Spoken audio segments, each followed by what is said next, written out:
It's you that I love. It's you that I love. It's you that I love. It's you that. Yay! Finally. Hello, hi. Hello! Oh my God. Hey. How are you? Blessed, thank you. How are you? I'm fine. I'm loving the matching colors, the unity, the coordination. Thank you so much. Thank you. You're looking beautiful yourself. Thank you so much. Thank you. Thank you. Thank you for agreeing to come on. Thank you. I know you're very busy people, and you've taken time out of your schedule to come and educate us, you know, the younger generation, to come and teach us, to come and be with us. So we really, really appreciate you for being here with us tonight. We're going to dive straight in because our time is ticking away. The first thing I'm going to ask is just for you to introduce yourselves to us. Who are Mr. and Mrs. Kofi? What do you do? Where are you based? Where do you come from? And just give us a little insight on who you are as a couple. Thank you very much for inviting us on your prestigious platform. We feel so much honored as you are here tonight. My name is Kudzie Kofi. I'm a minister of religion. I have a passion for media. That's where I come from, as well as married to a beautiful wife with 3 children, Victoria, Tanaka, and Tadiwa. And you know, we just feel honored. But let me not preempt much of the introduction. Ladies and gentlemen, I present to you Miss World 2020, Priscilla Kofi. Thank you so much. I'm so honored to be on the platform as well. Just to add on what my husband was saying, we have a passion for marriage ministry, and we are the founders of Further Together, enriching relationships, creating a better future. And just a bit of introduction of our background. We are from Zimbabwe. That's where we were born and bred, Zimbabwean based. Mm-hmm. And we share similarities in the ways in which we were raised. Mm-hmm. So we both come from examples of dysfunctional families. Yep. You know, like our moms and dads used to fight a lot. Like Fight for. You We'll touch on that. You know, they used to fight a lot. Like domestic violence was like. No, it wasn't domestic violence. You know, point of correction. It was just mother and mother fighting. It was their way of showing love, isn't it? Yeah. So we know how that impacts on children's lives, and obviously we've decided to come out and make our own different and try and bring the enjoyment out of marriage and not endure marriages. Yeah. Thank you. Okay. Thank you for that. Okay, so you've been married for 12 years and you've been together for 19 years. 19 years, baby. That's a long time. That's a very, very long time. And that's more than half of my life. I know that amazing. So, you know, after being together for so long, what are your favorite things about each other? Let's start there. What is it that you love about your wife, and what is it that you love about your husband? Number one? Mm-hmm. Yeah, feel free. Oh, good. I think one thing that I love about my husband, he's got a great sense of humor. Mm-hmm. Like, he makes me laugh, makes me smile all the time. So, not all the time, really, but most of the time. We quarrel sometimes. Yeah, but he's more on the like very humorous side, and so sometimes even when I want to get angry, you know, he just knows how to come and make me laugh. So I really love that about him. That's number one. And you, Mr. Kofi? For me, 2 things to be fair. Number one is the respect. Number 2, she's like a rubber band. She stretches. She agrees to go miles with me. Stretches. The stretching is quite good. That, you know, life sometimes we have ups and downs, and if you are somebody who can stretch, when you go where you need to be stretched, you can also stretch. She doesn't easily snap because of situations, which is quite important. Wow. Okay. Why did you choose her, and how did you know that she was the woman you were supposed to marry? You have to look at her when she's standing, and you I've definitely. seen her. I've seen her. Oh my God. You started. But for the viewers who don't know, Mrs. Kofi, like, what is it about her? Because there are many women in the world, Well, yeah. To be honest, apart from the physical appearance, which changes, and as my mentor says, it fades. Yeah. It's the understanding, the click that we had when we met. We were friends at first, and I had some relationships, and I had reached a point where I was kind of fed up, because what I was expecting and what I was seeing, it wasn't matching. And being a young person who was a youth leader then, hungry for God, I reached a point whereby I just felt like I'm not getting it. I remember one of the days my pastor called me. I had this. We went for a function. We were in Harare. I was quite vocal and vibrant. We went in Harare Gardens, and I saw this beautiful girl, and I was chatting her in the gardens, and unfortunately the ZBC was there, so the theme was about HIV. Like how can we zero tolerance to HIV. And ZBC came to just zoom on me, chatting this girl. Minister Kudzie. And it appeared on national television. Back in the day, it was like a talk of the day. And my pastor called me and said, "What is this you're doing? You got to be serious." So from there, it was the turning point, and I was praying. I said, "God, I'm looking for somebody. This is me. It could be different. I'm looking for somebody who in her life have never had a boyfriend. Of course, I've messed up. I've had 1 or 2, 3. Imagine. Yes. So,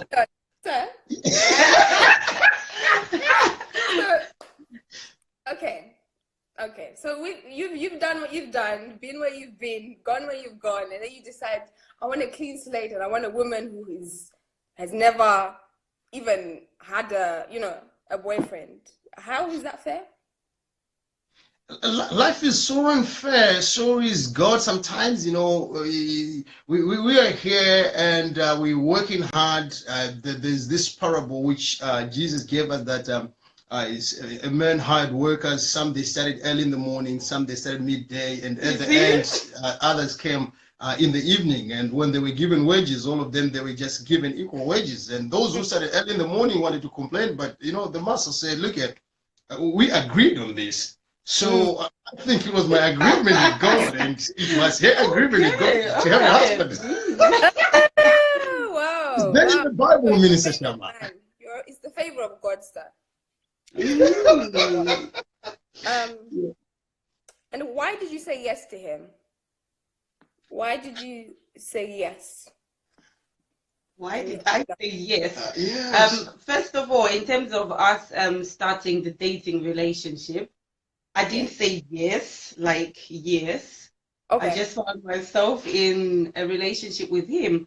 Like he rightly mentioned, we started off as friends for a good time. We were friends, good friends. And it came a point when he was like, "Do you know what? I want more than just friendship. I think you're the girl that I would want to spend the rest of my life with. And I would want us to start building something." And at that stage, I was really young, and I wasn't thinking of any relationship. When you have, I had like career goals. I wanted to like finish my A levels. This stuff that we like to also sometimes. When I finish O levels, A levels, then I can start thinking of having a boyfriend. So I was in that phase of my life as well. So I told him that I'm not like interested in any relationship. I love you as a friend because we were quite close as friends, not as a boyfriend.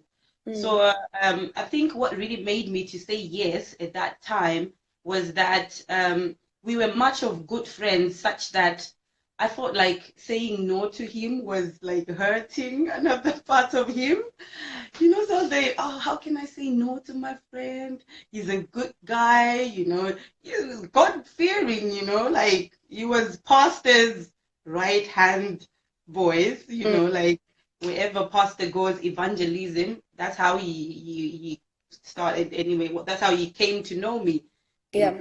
They had come to do evangelism at my house. So I was like, he's a God-fearing guy. He's, I can see how much potential he has, and I can't say no to my friend. That's why I say it. I evangelized to her, and I'm still evangelizing, from the church to the bedroom, still evangelizing. Oh my God. Okay, so you said that you were friends. So you were together for 7 years, but then even before that, you were friends. Yeah, friends. Yeah. How important do you think a foundation of friendship was for your marriage and where you are today? Like, do you think it was important? Do you think it would have made a difference if you had just gone straight into it? Like, do you think being friends first has played a role into who you are today as a couple 20 years later? Yeah, I think in our instance, I think friendship was very important, in the sense that we got to know ourselves even more. Like, I knew all his weaknesses before I even said yes. Like, he had some stuff that he was on about, which I was like, this guy, how can you be like that? I knew all his weaknesses. So when I accepted him, I was accepting him for who he was. I was accepting his weaknesses, and I knew that these were stuff that I could work with. They're not like weaknesses that I feel like I can't stand this. So I knew I had a level of tolerance. I can be patient with him and with regards to his weaknesses. And I believe I was like worse. So for us to be friends, and for him to even think of wanting a relationship with me, I don't know what was going on in your head. What was it? So.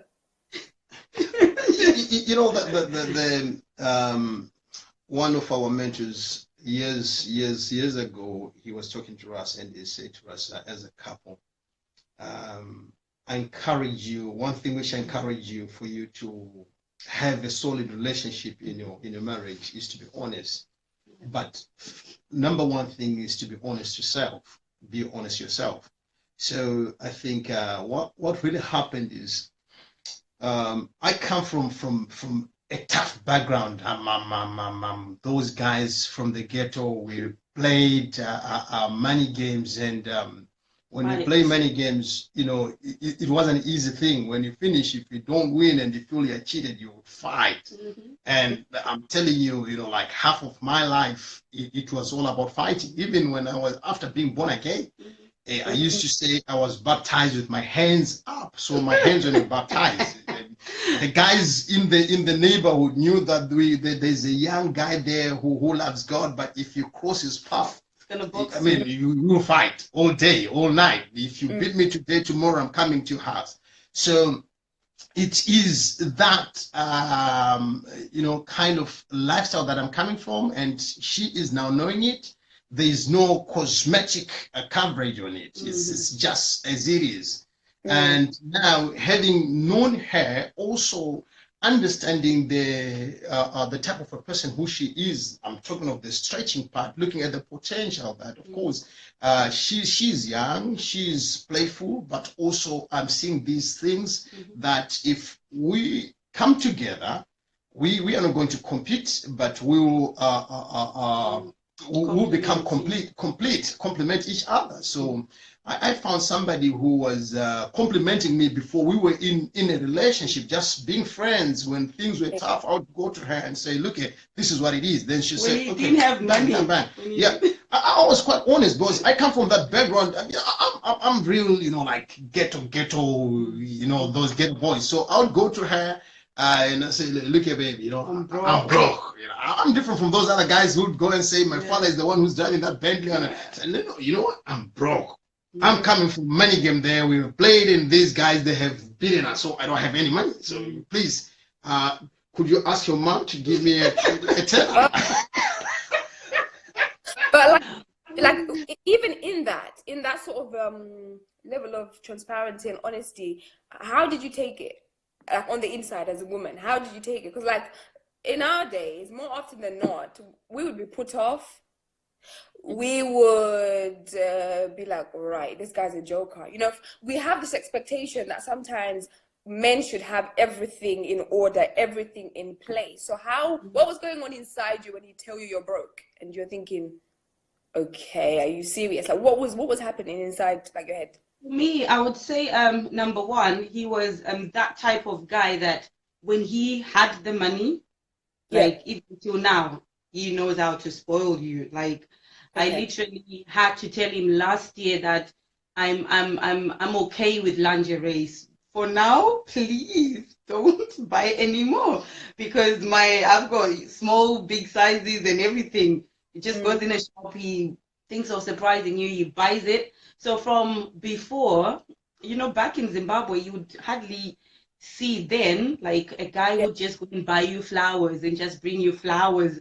And chocolate then was like the thing, like, you know, it was a wild thing.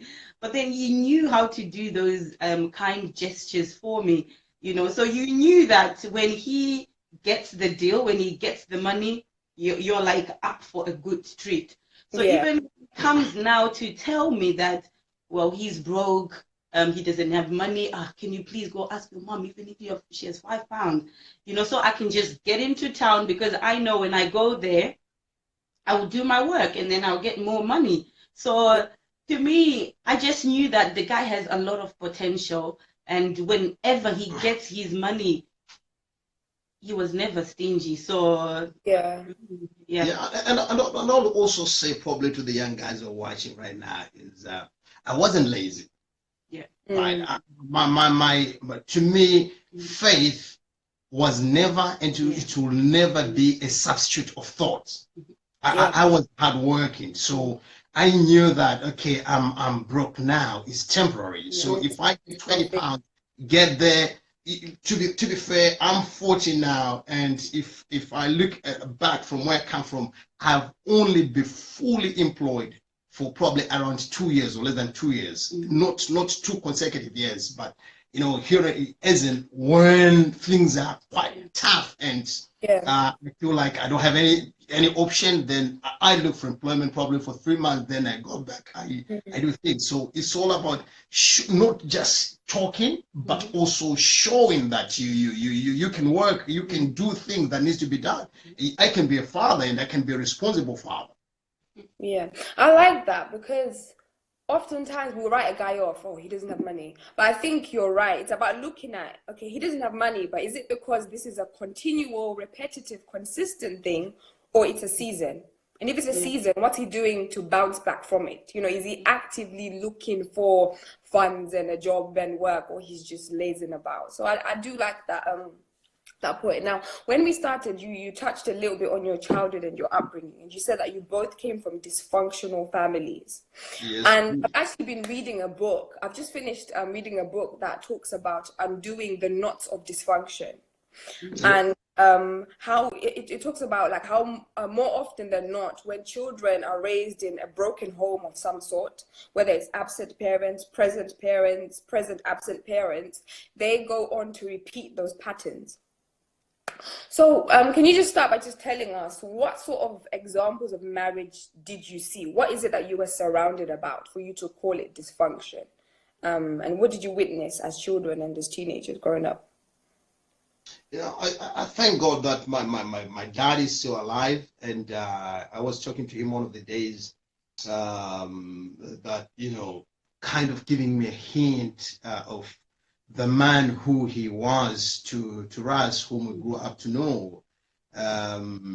We didn't have kind of a father figure. We had a man who would leave home in the morning and come back in the night to sleep with our mom. and when he's around, it was violent. I mean, my he's sojaic when he says everybody turn right, everybody got to turn right. Was it violent towards you or towards your mother?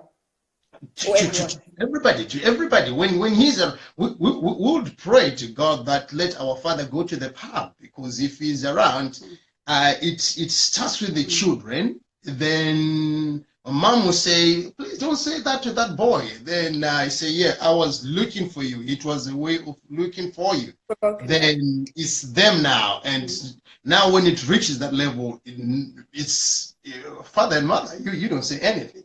And to be fair, those things they are so hard to come out of if you are not conscious about them.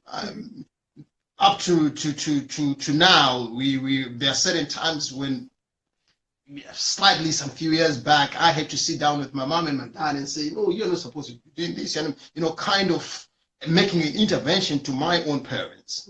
And now I want you to look at it that I grew up with parents whose idea was, if you do wrong, I have to beat you. That's the only way for you to understand. You're not understanding because nobody's beating you. So now, having my own wife, if she doesn't do according to what I'm expecting, what do you think I'll do? Yeah, because children live what they see more than what they are taught. So what I was taught is, my father looked at me one of the days when I was about to get married, and he said to me, never you use your hands to beat a wife. You use them to work for the family. And to the glory of God, I've never touched it. Amen. But sometimes I feel the lion in me, and I slam the doors and I say, you don't do that to me. You don't know. Then say, oh yeah, I feel the spirit of my father coming. So you have to consistently and continuously remind yourself that you are not that. You are a man of God. You are born again. You are that. If care is not taken, family pathologies, psychologically, family pathologies are the most difficult things to deal with. You end up going in the same path your parents have been to. How about you? Yeah, in my own side, obviously the issue of domestic violence, as we've mentioned, they used to fight, mine used to fight. And one similarity, which he has not mentioned, is the issues of infidelity. Yeah. Like, for whatever reason, it was like common, and it became acceptable that like every husband has a girlfriend. That's how they put it across in Zimbabwe. A side chick. A side chick. House. Yeah. Like every man, like. We grew to believe that, and that's the environment in which we were brought up. So, one way or the other, you have half brothers and half sisters, somewhere around there. When daddy is not feeling well, or when the going gets tough, they show up, and you look at them and you say, these guys look just like me. Look at the nose. Yeah, so that was the order of the day, and apparently women were supposed to accept that. If your husband has an affair, you're supposed to accept that they are men and they are prone to wanting variety, and that's who they are. So that's the environment in which we were raised, and when issues of infidelity are in play, especially in areas like Zimbabwe, domestic violence is just around the corner, because when you ask, what are you doing? Why are you coming home late? The next thing, like, I'm the father here. I'm the man here. Nobody has the right to ask me. That's it. So I remember growing up with this anger. Like, I wanted to fight for my mom, but then I was just too young. So now, as I grew up, I started saying to myself that if I get married, if that guy tries it with me, I was like, you know what? No one's gonna treat me the way that my mom was treated. Like, so I was like, I even told him when he told me he wanted a relationship. She said, if you cheat on me, I'll cheat on you too. If you cheat on me, I'm gonna cheat on you. Because oh my goodness, I told him straight up. And then, mainly because I was young, I was immature, and I thought that's the only way to get away with it. Yeah. Because in my own mother's case, she didn't do anything. All she would do, go in the closet and cry. So I was like, I'm not going to be the one not to enjoy while he's going and doing his stuff. So I'd already made up my mind that in a sense, I saw it coming. I was like, yeah, that's gonna happen because we are meant to accept it. But if it happens, these will be my coping mechanisms. Yes. Okay. So I had already like opened the way to knowing that anything like of that sort will happen. So it was during the phases of our courtship that I now realized that I'm dealing with a different person. He's not my dad. He is nothing like my dad. And if I get in marriage with the same mindset that I have, I'll be fighting like my mother's battles, fighting it with him. So even before he does anything, I'll be like, oh, don't even try it, because I've seen that was going to be. That was gonna be me. That was gonna be me then. I would have like, don't even try it, because I saw it happening to my mom. So I would say that for me, it was coming to a point of realization that he is a unique individual. He is different from my dad. Yes, I've witnessed it. I've seen my mom in pain. She enjoyed her marriage, but I have my own power to change the trajectory of my marriage or of my life. I don't have to go down the same path that my mom or my family went down. And so it is that we went through conversations of issues of, if things like that are to happen in marriage, this is our way out. So we've made a choice, a conscious choice of wanting to make things different than what we experienced. Okay. There are many people who are able to recognize the root and the source of their dysfunction. So there are many people who are able to say, oh, do you know what? I know that, for example, anger runs in my bloodline, or I know that infidelity runs in my bloodline. But not everybody is able to get to the point and the stage that you are and the level that you are at. For some people, they have to go through the cycle of beating the wife, then coming out of it. They go through being, a cheater and a womanizer, and then coming out of it. How have you managed to not, because you've said you've never hit her, which I find to be phenomenal. I don't think I've met many people whose fathers were beating their mother and they themselves have managed to stay away from it completely.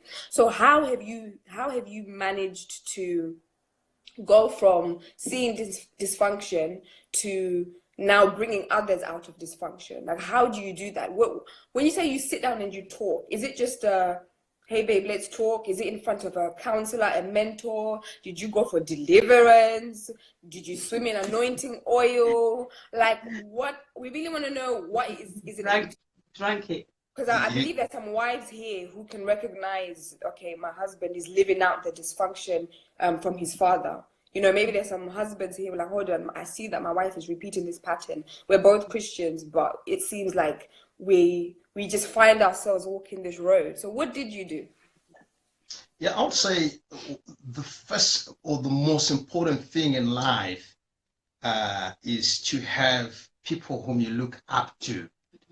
Have people whom you, whenever you need something, they have been there and they know how to take you up there.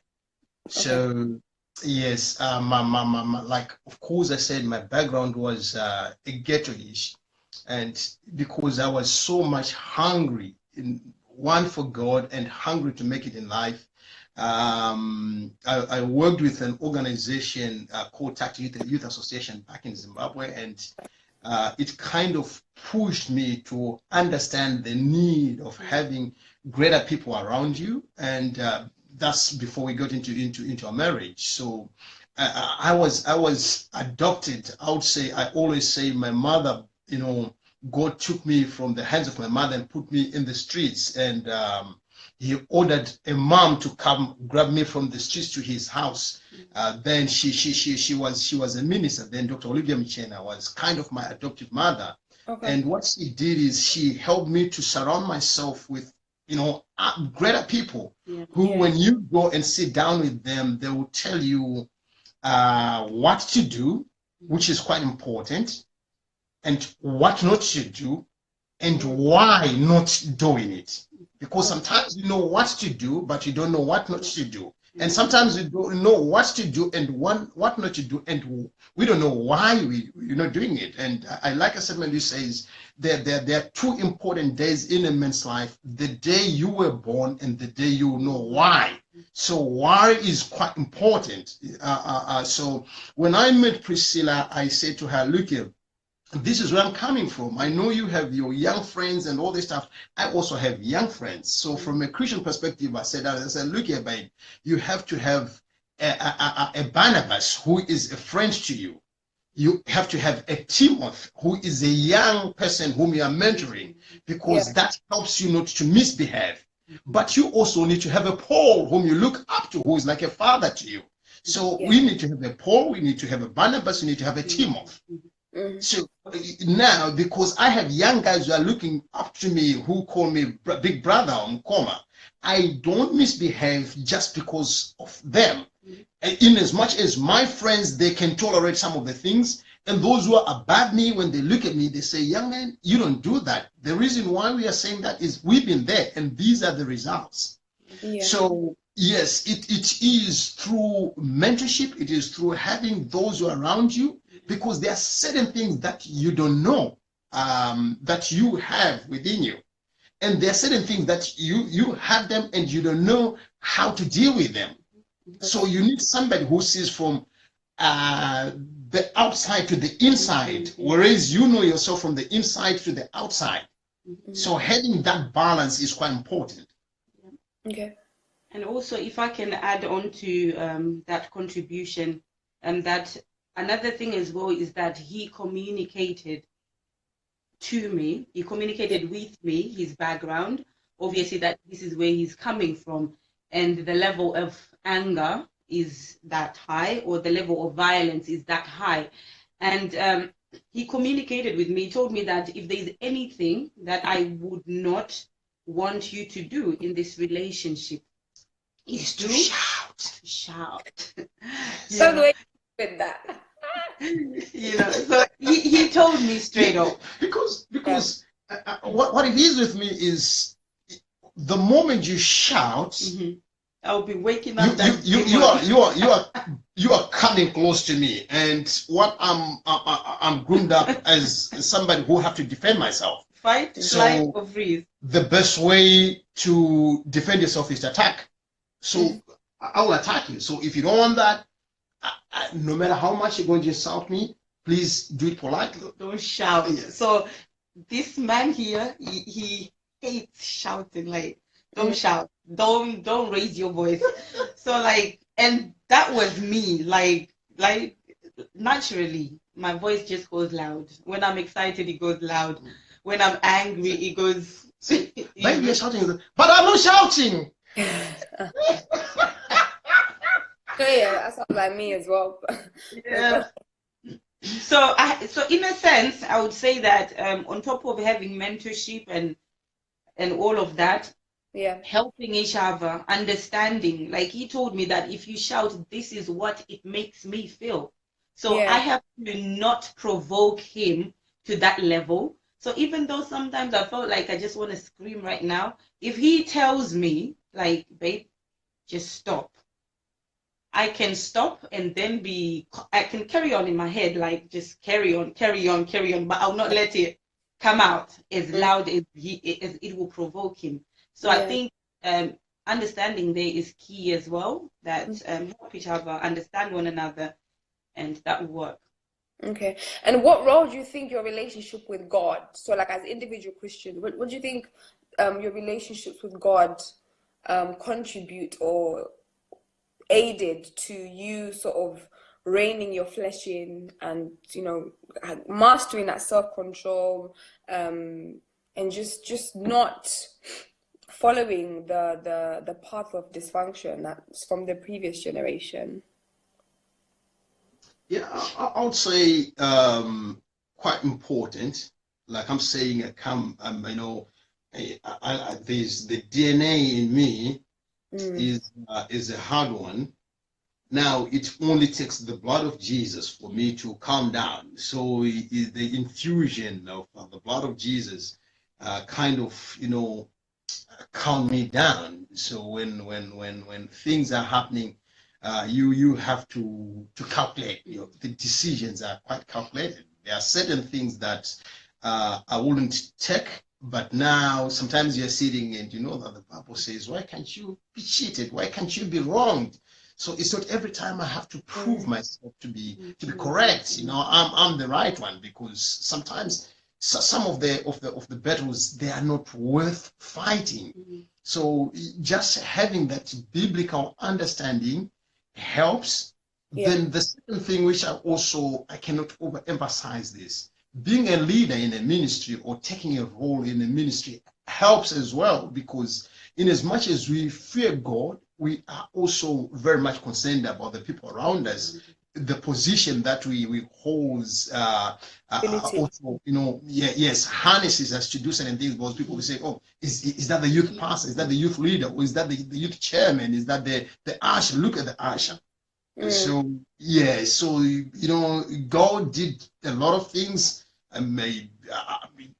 She can testify. I'm a living testimony. And those who grew up with me, sometimes they look at me and say, thank God. Yeah. Those who went to school with me, my high school days, and they look at me and say, oh yeah, truly there's God in heaven.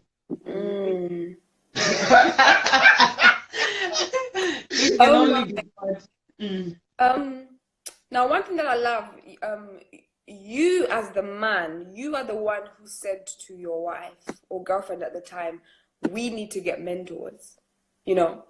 We need to have people above us, below us. You gave the example of the Paul and the Timothys and that kind of thing. Now, there might be a wife who's watching, who has a husband who seems to be unteachable, or even in denial that he has a problem, or he's very much okay with how he is, but the wife can see that this is a problem, this is breaking the home. If she suggests counseling or therapy, or okay, let's talk to the pastor, let's talk to an uncle, an auntie, he refuses. He doesn't want that. He's content with being destructive. What's your advice to her? Because she can't drag him to counseling, she can't drag him to therapy. What should she do? And obviously she's not going to leave, she's not going to divorce him. What do you do when you're in a house with a man or a woman who seems to be unteachable or in denial that they even have a problem? Yeah, it's a challenge, like you have said.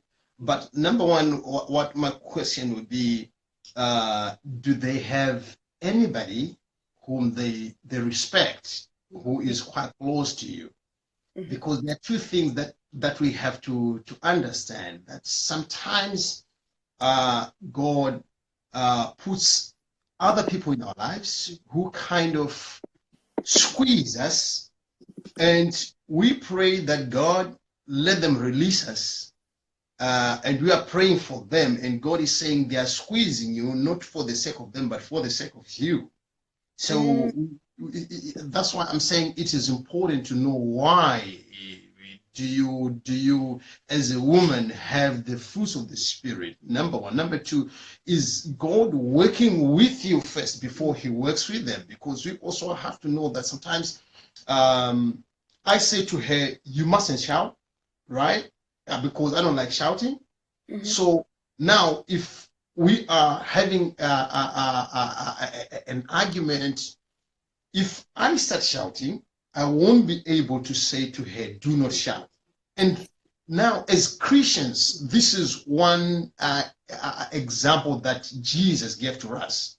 He says we are letters, written letters, right? We are epistles. So we need to first show these people what we want them to see. Yes. So if I don't want her to shout, then when we are reaching a certain moment, instead of me to shout when she's expecting that I'll shout, I'll sit down and say, you know what, babe, I love you. And I don't say I hate people who do this, because the moment I say that, when I'm saying I hate people who dance, then it means I hate you. It becomes more personal. So I don't like the habit of lying. So now I've managed to separate the person and the challenge. And so as well, if we were going to look for a mentor, I will first go to the mentor and show her that these are the importance of having a mentor. The reason why it was easier for her to follow me was I would say to her, you know what, I was sitting with Dr. Chimeza and he said this to me. My ghetto-ish approach started to decrease, and now she was asking, you know, what's happening? Why didn't you do this? And I said, you know what, I've just learned something. And they say, who told you that? It's so and so. Now, if it happens 3 times, she'll now break down to say, I would love to see that person. The best way to evangelize is not by our words, but by our actions. I love that. So your advice is, if there's a wife and her husband seems to be unteachable and there's tension, let her go for counseling and begin to work on herself. Because all of us have things to change. And when you see the transformation, ideally it will win him over. And I love that. I really, really love that. I really, really, really love if I can add on to that as well, Shammah, there was a scripture that God was taking me through. We all know the story of Abraham, Sarah, and how they brought Hagar into the picture. And Hagar, being a servant, she did not have a choice of saying, no, I can't have an intimacy with the master. She got in the bedroom and she got pregnant. And I almost all of the times I used to read past, and then I would see Hagar crying, and she's like, I've run away from my master Sarah. And then the angel of the Lord catches up with her and says, what's going on? And then she goes, oh, I'm running away from Sarah because she's treating me in a very abusive way. And instead of the angel of the Lord to say, well, don't worry, I'll take you somewhere else. You go and live pretty until you give birth to your child. The angel of the Lord now says to her, go and put up with the abuse. So I was saying to myself, like, does it really make sense that sometimes God can tell you to put up with the situation, with what is, for you to put up with it? Like, how can I put up when my master is abusing me or is mistreating me? So now flashing back a few scriptures down, it says that the moment Hagar realized that she was pregnant, she began to look down on her master, Sarah. So right there we can see that she's also playing a part in the whole process. But had we just looked at Hagar speaking to the Lord, it would have sounded as if she's the victim. So how I flash back is I look at myself in areas where I think I am so much of a victim. Like, how have I also contributed to the situation being what it is? So with Hagar, you realize that the minute she realized that she was carrying something, she was carrying a baby, which her master did not have. So for her now, it's like, okay, I got something. I'm not the master here. I'm now the master. You don't have this. You don't have this. So she's carrying something else that the master didn't have. So God was teaching me that just because you're carrying something that your husband doesn't have, it doesn't mean that he's less of a man. It doesn't mean that he's less of your king. On the other hand, adding on what Priscilla have just said, being careful, the Bible says, redeeming the time, for the days are evil. When we talk of abuse, if there's domestic violence, that one, right, I don't encourage you. I seek help quickly. Early help. Seek help. Those don't. That's not the type of abuse which you're talking about. Because you would die, Now, God forbid. secondly, if there is infidelity and he's going out and coming in, you also have to be careful. Be careful of sexually transmitted diseases.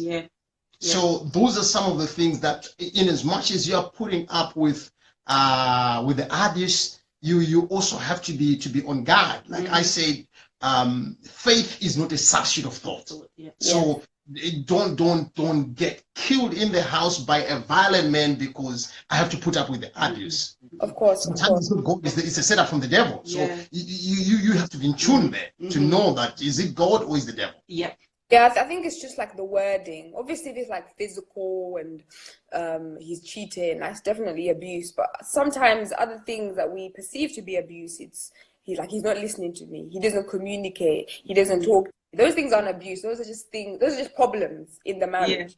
That kind of thing. Now, I like that you said that just because he has something that you don't have, no, just because you have something that he doesn't have, that doesn't make him less of a man. I love that. And my question to you is, how have you evolved over the last 20 years in terms of your role of submission?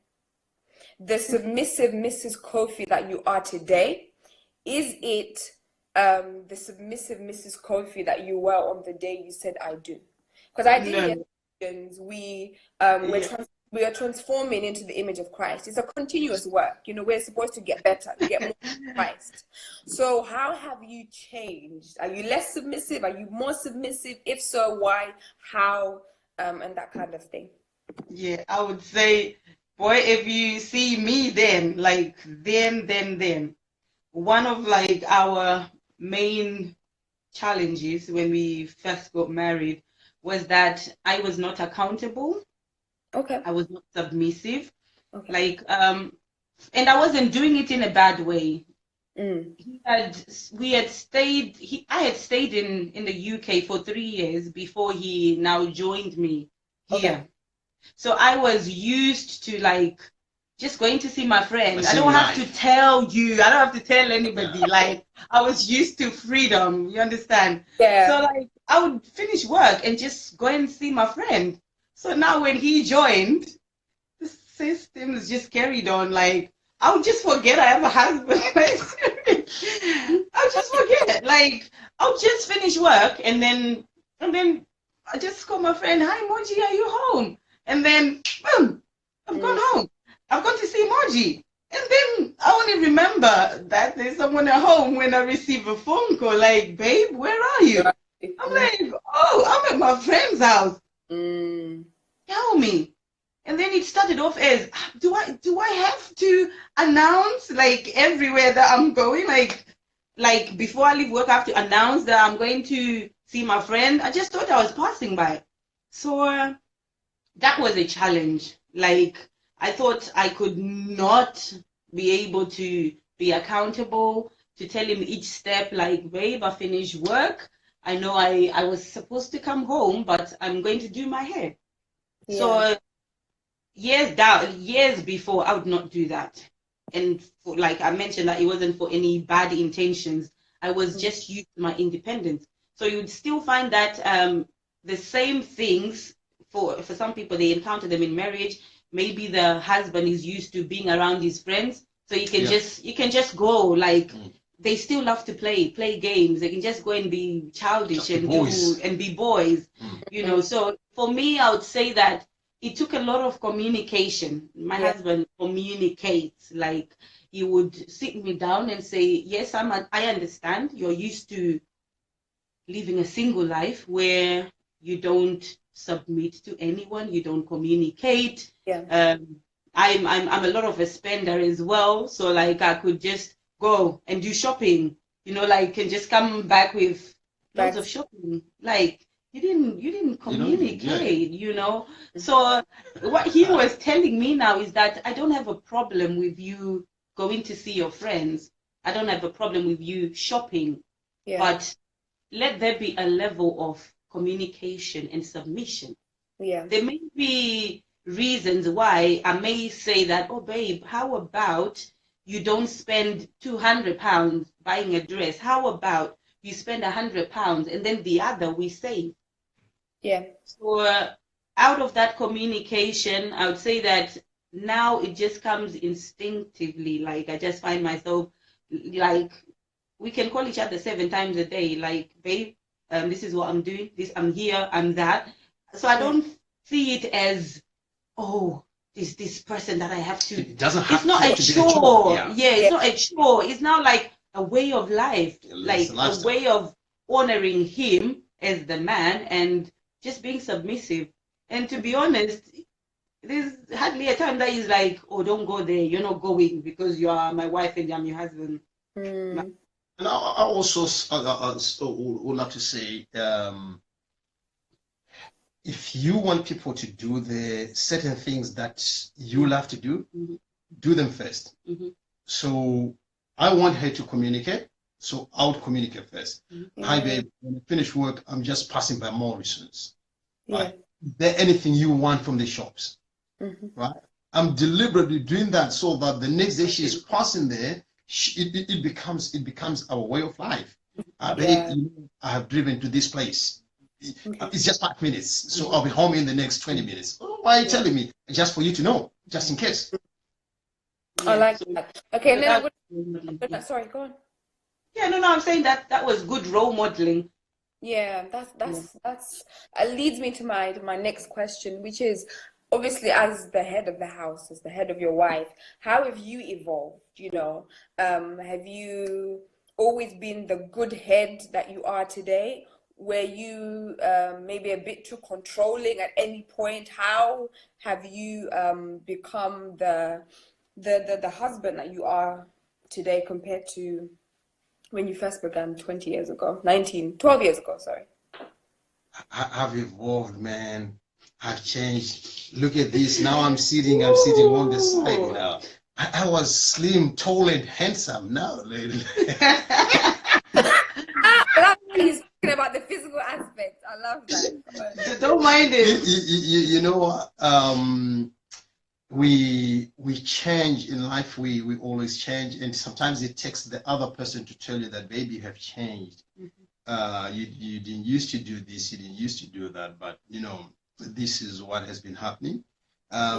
Because I come from a background of being mentored. I was groomed by no nonsense kind of mentors. So, and we're coming from different backgrounds. I would, you know, given the opportunity, I would love to sit here down all day. If you make a mistake, I want to show you 14 reasons why you shouldn't have done it. Jesus. And now I'll show you 12 better ways you could have said it or done it.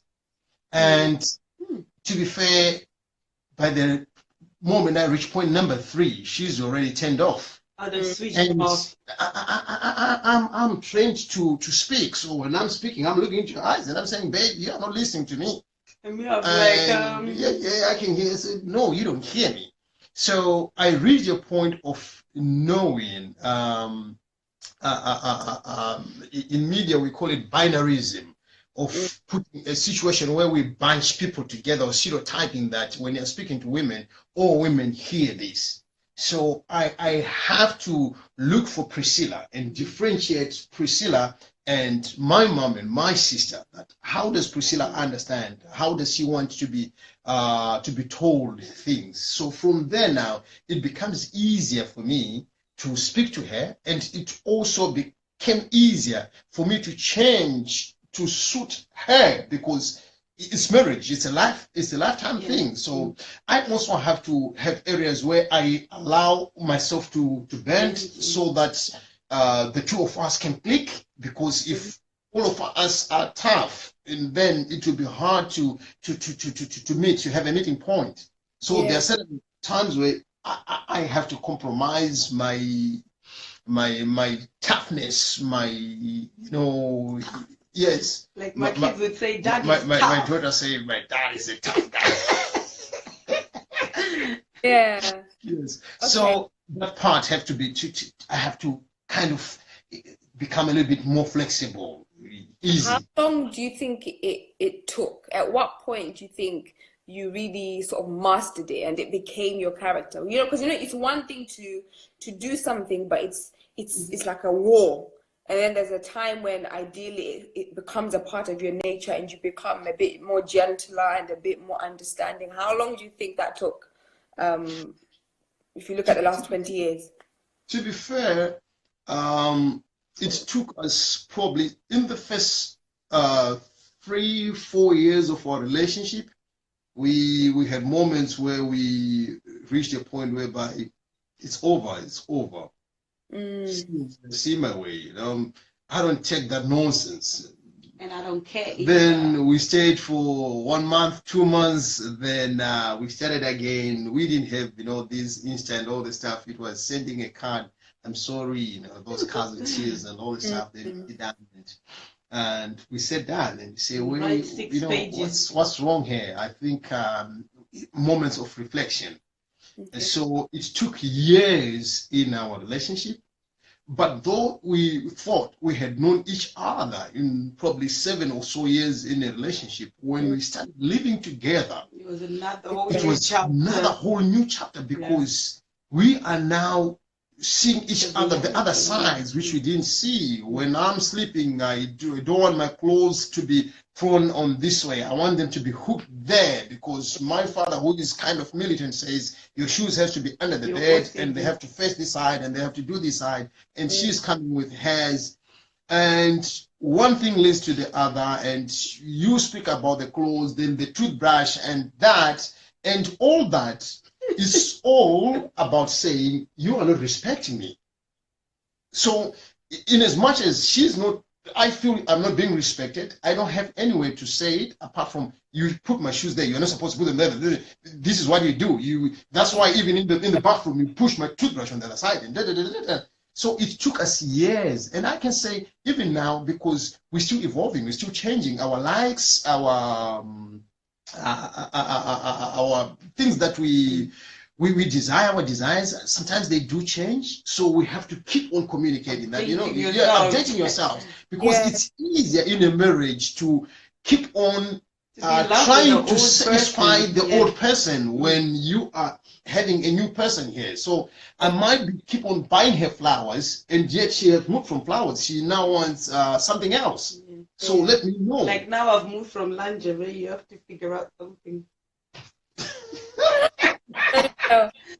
Okay, now with Instagram, after 1 hour, it starts to give me a countdown to tell me that it's going to finish. So what I need to do now is to end this video and then start it again, and then you come back. But when you come back, I want you guys to talk about the time when your wife got hospitalized. This story blows my mind. For those of you who don't know the story, Mrs. Kofi became sick at a point when she was pregnant, and she went into the hospital, and she was deteriorating at the speed of lightning. And then the doctors come to Mr. Kofi and they say to him, "Sir, your wife has 1 hour left to live." And also at the time they were telling her to abort the baby in her womb. So your wife has 1 hour left to live. You need to make a decision to abort this baby. And he says to the doctors, 1 hour, okay, give me 1 hour. I'm going to pray. I'm coming back. I'm taking an hour. That same hour they're telling you your wife is dying, he took that hour to go and pray. And as you can see, Mrs. Kofi is here in front of our screen. So I want us to hear that story. I want us to hear that story when we come back, because for me, it's just a beautiful display of what it means to have a priest in the home. Many of us, we know of praying women, praying mothers, and it's drummed into us so much so to the point that if we meet a man who is not prayerful, we're okay with it, because we're like, I'll cover the gap, I'll stand for the house. But that's not God's original intention, God's original plan. And I want you to talk us through that, because that story blows my mind, and the world needs to hear it. So we're coming back. I'm coming off, and then we're gonna come back, and then that's what we're going to speak about. Thank you. It's you that